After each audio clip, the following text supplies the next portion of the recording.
Morning students, lockdown ई पाठशाला में आप सभी का स्वागत है। मेरा नाम है रीचा छाबड़ा और मैं बायोलॉजी की टीचर हूँ। चलिए स्टार्ट करते हैं अपनी नेक्स्ट क्लास, जिसमें आज हम क्लास 12th का second chapter sexual reproduction in flowering plants start करेंगे। ठीक है, इससे प्रीवियस क्लास में we have completed our first chapter reproduction in organism, and in which we studied about reproduction, asexual reproduction, types of asexual reproduction, sexual reproduction, different phases and events in sexual reproduction। और आज की class में हम अपना second chapter start करेंगे और इस chapter में हमें जो 6 इम्पॉर्टेंट टॉपिक्स हैं उसको हम स्टेप बाय स्टेप देखेंगे। फर्स्ट टॉपिक है flower, second male reproductive structure and formation of male gamete, third is female reproductive structure and formation of female gamete, fourth is pollination, fifth is fertilization and sixth is seed and fruit। ठीक है, तो chapter को start करने से पहले we should know about the meaning of this line sexual reproduction in flowering plants. Sexual reproduction, हमने previous class में भी सेक्सुअल रिप्रोडक्शन का इंट्रोडक्शन पढ़ा था, उसकी फेजेस, उसमें इवेंट्स पढ़े थे। Sexual reproduction in which 2 parent are required, जिसमें 2 पेरेंट चाहिए, in which fusion of gametes will take place, जहां पे 2 गैमेट का फ्यूजन होगा, one is male gamete and second is female gamete. Fertilization will be, and after that zygote will form, and after that zygote will convert into organism। तो ये सब sexual reproduction के अंदर होता है, लेकिन यहाँ पे नया टर्म जो आया है इन फ्लावरिंग प्लांट्स। देखिए, आपने 11th क्लास में जो प्लांट का क्लासिफिकेशन पढ़ा होगा, तो आपने पढ़ा होगा कि प्लांट्स को उसके कैरेक्टरिस्टिक के आधार पर, गुणों के आधार पर हमने प्लांट को डिफरेंट डिफरेंट ग्रुप्स में रखा है। ठीक है, most simpler form is the algae, जो थैलोफाइटा है, जिसमें रूट, शूट, लीव्स कुछ नहीं होता, सबसे सिंपल फॉर्म है प्लांट की। उसके बाद ब्रायोफाइटा पढ़ा हमने, it is also known as a amphibians of plant kingdom. After that pteridophytes, it is also known as a reptiles of plant kingdom. And after that gymnosperm, it is also known as a naked seed plant, जिसमें seed तो बनता है। एक सबसे plant group में सबसे पहले जो सीड बनना स्टार्ट हुआ, जिम्नोस्पर्म में सीड बना, लेकिन वो सीड कैसा था? नेक्ड था, तो उसी के आधार पर हमने उस ग्रुप को बोल दिया था naked seed plant. And after that most developed group angiosperm. Angiosperm are also known as a flowering plant. तो हमने यहाँ पर एंजियोस्पर्म में सेक्सुअल रिप्रोडक्शन को स्टडी करना है। ठीक है, तो एंजियोस्पर्म को हमने मोस्ट डेवलप्ड क्यों कहा? क्योंकि its body is sporophytic. Sporophytic होती है उसकी बॉडी, 2n होती है। स्पोरोफिटिक और गैमेटोफिटिक के बारे में हमने प्रीवियस क्लास में भी थोड़ा सा पढ़ा था और आगे भी हम उसको पढ़ेंगे। इसकी बॉडी स्पोरोफिटिक होती है and it has root, shoot, leaves and flower, और फ्लावर भी है इसके अंदर। ये जो सबसे इसका मोस्ट इंपॉर्टेंट फीचर है कि because flower is the reproductive unit of the angiospermic plant. Angiosperm के ग्रुप में, एंजियोस्पर्म प्लांट्स में फ्लावर प्रेजेंट होता है, और फ्लावर जो होता है it is the site of reproduction, जहां पे रिप्रोडक्शन का प्रोसेस कंप्लीट होता है। इसीलिए एंजियोस्पर्म को हम क्या बोलते हैं? फ्लावरिंग प्लांट्स कहते हैं, क्योंकि जितने भी प्लांट्स को हम ग्रुप को पढ़ते हैं उसमें एंजियोस्पर्म ही एक ऐसा ग्रुप है जहां पे फ्लावर प्रेजेंट होगा, और वो फ्लावर जो है जहां पे रिप्रोडक्शन का प्रोसेस कंप्लीट होता है, वो फ्लावर रिप्रोडक्टिव यूनिट होती है। ठीक है, इसीलिए जो हमारा फर्स्ट टॉपिक है उसका नाम भी क्या है? फ्लावर। बाकी सब चीजों को कंसिडर करने से पहले हम क्या पढ़ेंगे? फ्लावर पढ़ेंगे, जिसमें जो रिप्रोडक्टिव यूनिट है, जहां पे रिप्रोडक्शन का प्रोसेस कंप्लीट होता है। तो चलिए स्टार्ट करते हैं फ्लावर से। यहाँ पे हम फ्लावर की स्ट्रक्चर की हेल्प से फ्लावर के बारे में पढ़ेंगे। आपने 11th क्लास में पढ़ा होगा कि फ्लावर की स्ट्रक्चर कैसी होती है, फ्लावर के डिफरेंट डिफरेंट पार्ट्स होते हैं, उनको क्या बोलते हैं, और एक बार हम दोबारा से यहाँ पे उसको रिवाइज करेंगे। चलिए, तो ठीक है, फ्लावर जो है मोस्ट इंपॉर्टेंट पार्ट है which is concern with the sexual reproduction. Flower जो एंजियोस्पर्म प्लांट्स में फ्लावर मोस्ट इंपॉर्टेंट पार्ट है, जहां पे रिप्रोडक्शन का प्रोसेस होता है, सेक्सुअल रिप्रोडक्शन का प्रोसेस होता है। ठीक है, इसीलिए फ्लावर को हम मोस्ट इंपॉर्टेंट पार्ट भी कहते हैं।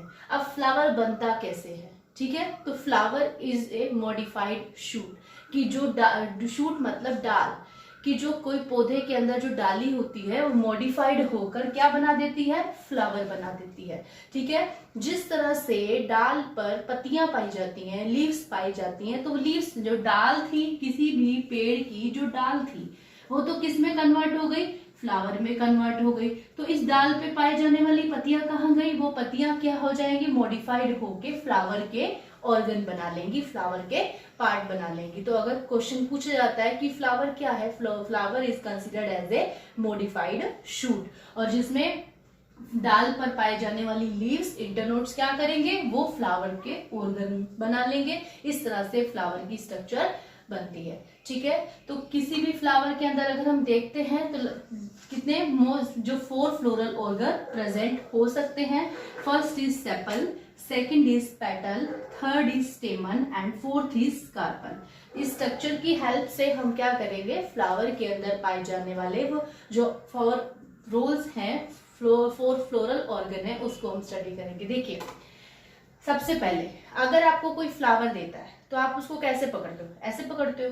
तो जहां से आप फ्लावर पकड़ते हो उसको हम क्या बोलते हैं, स्टाक।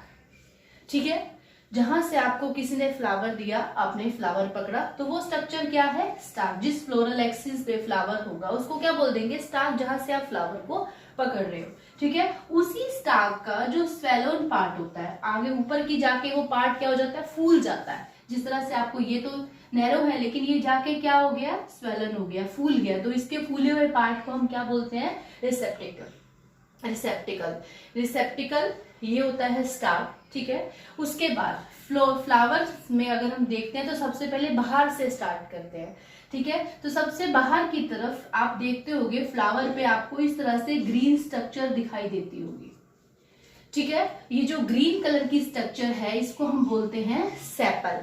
को क्या बोलते हैं, सेपल। जो आपको 5, 6, 4 दिखेंगे किसी भी फ्लावर वेरी करता है, फ्लावर की स्ट्रक्चर के अंदर बहुत सारे वेरिएशंस होते हैं, तो इस तरह से सेपल के नंबर में भी वेरिएशंस हो सकता है। तो ये जो ग्रीन कलर की स्ट्रक्चर दिखाई दे रही है इसको हम बोलते हैं सेपल। अगर ये ग्रीन है तो फोटोसिंथेसिस भी करेगी। तो ये सेपल जो ग्रीन कलर की स्ट्रक्चर है, अगर इसका ग्रुप 4, 5, 6 सेपल अगर किसी फ्लावर के बाहर की तरफ है तो इस ग्रुप को हम बोल देंगे कैलिक्स। इसकी यूनिट जो है वो सेपल है, और जब सेपल का ग्रुप जुड़ जाएगा तो उसके लिए हम क्या टर्म यूज करेंगे, कैलिक्स। ठीक है, तो ये सेपल क्या फंक्शन क्या है, फंक्शन क्या करता है sepal is the outermost whorl of the flower. बाहर का, फ्लावर के बाहर की तरफ का रोल होता है, और जिसका काम होता है प्रोटेक्शन करना, जो किसी भी फ्लावर को क्या करता है, प्रोटेक्ट करता है। ठीक है, जब आप देखोगे कोई भी फ्लावर, जैसे ये फ्लावर है, कोई भी फ्लावर जब बर्ड फॉर्म में होता है, कली के रूप में होता है, तो ये जो सेपल्स होती हैं वो क्या करती हैं, इसका प्रोटेक्शन करती हैं। तो मोस्ट इंपॉर्टेंट जो इसका फंक्शन है वो क्या है, प्रोटेक्शन करना, फ्लावर का प्रोटेक्शन करना।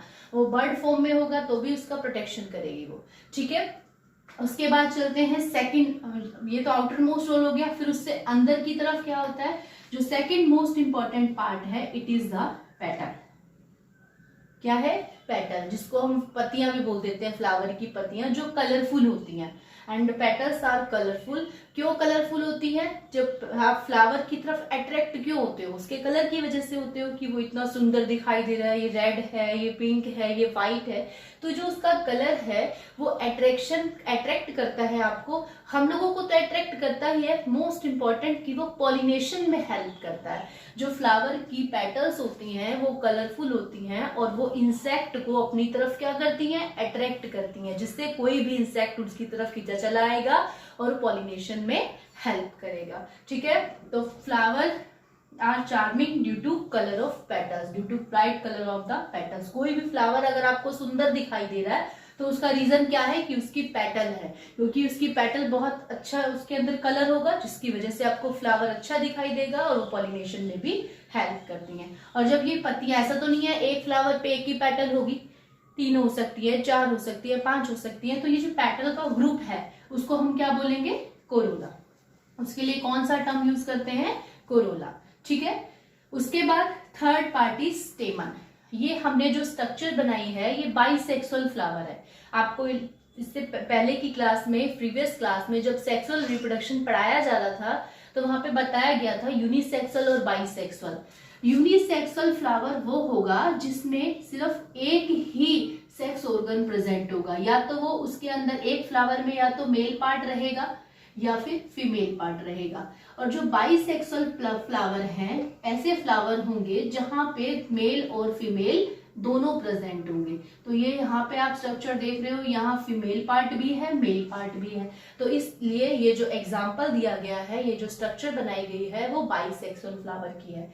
ठीक है, तो थर्ड इंपॉर्टेंट पार्ट जो है स्टेमन। जो आपको ये स्ट्रक्चर दिखाई दे रही है स्टेमन, जो ये क्या है, इसका जो मेल रिप्रोडक्टिव पार्ट है उसको हम क्या बोलते हैं, एंड्रोशियम। क्या बोलते हैं, एंड्रोशियम। और एंड्रोशियम की यूनिट क्या है, स्टेमन। बहुत सारे स्टेमन जब आपस में मिल जाएंगे, एक फ्लावर के अंदर एक स्टेमन तो नहीं होगा, तो बहुत सारे स्टेमन होंगे, जो वो सारी यूनिट्स आपस में मिल जाएंगी, तो उसके लिए हम क्या यूज करेंगे, एंड्रोशियम। और स्टेमन के अगर स्ट्रक्चर देखते हैं तो इसमें हमें 2 पार्ट्स दिखाई देते हैं। ये जो ऊपर वाला पार्ट है इसको हम क्या बोलते हैं, एंथर। जो कैसा होता है, बाइलोब्ड होता है, उसके अंदर 2 लोब होते हैं। आप देख रहे हो, एक ही लॉब ये है, दूसरा लॉब ये है, तो ये बाइलोब्ड स्ट्रक्चर है। और ये फिलामेंट है, और फिलामेंट जो होता है एक वर्सेटाइल स्ट्रक्चर होती है, जो किसी भी एंथर को स्विंग भी करा सकता है। ठीक है, जैसे कि आपकी ग्रास फैमिली है, ग्रासेस फैमिली के अंदर जो फिलामेंट फ्लावर तो होते नहीं है, तो उसमें जो एंथर रहेगा, ऐसी स्ट्रक्चर तो होगी नहीं, तो जो एंथर रहेगा, जिसके नीचे जो फिलामेंट रहेगा, वो वर्सेटाइल होगा, क्योंकि वो क्या होगा, स्विंग कराएगा, जिससे कि क्या हो सकते हैं, जो स्विंग कराने में हेल्प करता है। ठीक है, तो थर्ड और fourth most important part is carpel. इसको कार्पल कह लीजिए, पिस्टल कह लीजिए, तो इसको गाइनोशियम भी कहते हैं, क्योंकि वो फीमेल रिप्रोडक्टिव पार्ट है, और उसकी यूनिट को हम क्या बोल देते हैं, पिस्टल या कार्पल बोल देते हैं। ठीक है, इसके अंदर 3 पार्ट होते हैं। First is stigma, second is style and third is ovary. ठीक है, स्टिग्मा सबसे ऊपर का पार्ट होगा, जहां पे पोलन ग्रेन्स आके क्या हो जाएंगे, अटैच हो जाएंगे। और जब पोलन ग्रेन आके अटैच हो जाएंगे, तो ये जो स्टाइल है ये केमिकल सीक्रेट करेगा, और ये केमिकल उसको अट्रैक्ट करना शुरू कर देगा, जिससे कि वो अंदर की तरफ आते जाएंगे और एक पोलन ट्यूब बनती चली जाएगी। और वो पोलन ट्यूब जो है इस तरह से अंदर जाते हुए कहाँ पहुंच जाएगी, ओवेरी में पहुंच जाएगी, जहां पे ओवा प्रेजेंट होते हैं। और जब पोलन ओवा के पास पहुंच जाएगा, तो वो आपस में फ्यूज हो जाएंगे, मेल और फीमेल गैमेट, जाइगोट फर्टिलाइजेशन हो जाएगा, और उसके बाद जाइगोट बन जाएगा। इसके बाद क्या होगा, जब फर्टिलाइजेशन का प्रोसेस कंप्लीट हो जाएगा, तो ये जो पेटल्स हैं शेड हो जाएंगी, और ये जो ओवेरी है वो फ्रूट में कन्वर्ट हो जाएगी, और जो फर्टिलाइज्ड हुआ ओवा है वो सीड में कन्वर्ट हो जाएगा। क्वेश्चन आता है कि सीड किसका, मतलब सीड किस तरह से बनता है। जो ओवा फर्टिलाइज्ड होता है, फर्टिलाइज्ड ओवा is converted into seed and ovary is converted into fruit. तो ये फ्लावर की स्ट्रक्चर है। यहाँ पे हमने बाइसेक्सुअल फ्लावर को स्टडी किया, जिसमें 2 सेक्स ऑर्गन प्रेजेंट थे, 1 is male and second is female, और सेकंड इज फीमेल। यहाँ पे अगर यूनिसेक्सुअल फ्लावर होगा तो उसमें एक ही ऑर्गन प्रेजेंट होगा, या तो मेल या फिर फीमेल। ठीक है, आई होप आप सभी को समझ में आ गया होगा कि फ्लावर के अंदर 4 पार्ट हो सकते हैं। मान लीजिए कि अगर कोई यूनिसेक्सुअल फ्लावर है, तो उसमें या तो कार्पल नहीं होगा या तो स्टेमन नहीं होगा। तो जो ये 4 पार्ट है फ्लोरल ऑर्गन, जिसको हम बोलते हैं फ्लावर के ऑर्गन जो हैं, उसको 4 फ्लोरल ऑर्गन होते हैं। सेपल प्रोटेक्शन करता है, पेटल्स इंसेक्ट को अट्रैक्ट करता है, जो पॉलिनेशन में हेल्प करता है। वो स्टेमन जो है मेल रिप्रोडक्टिव पार्ट है, यूनिट है, और कार्पल जो है फीमेल रिप्रोडक्टिव यूनिट है। ठीक है, तो आपको फ्लावर की स्ट्रक्चर समझ में आ गई होगी। इसके बाद जो हम नेक्स्ट क्लास में मेल रिप्रोडक्टिव स्ट्रक्चर और फॉर्मेशन ऑफ गैमेट को स्टडी करेंगे।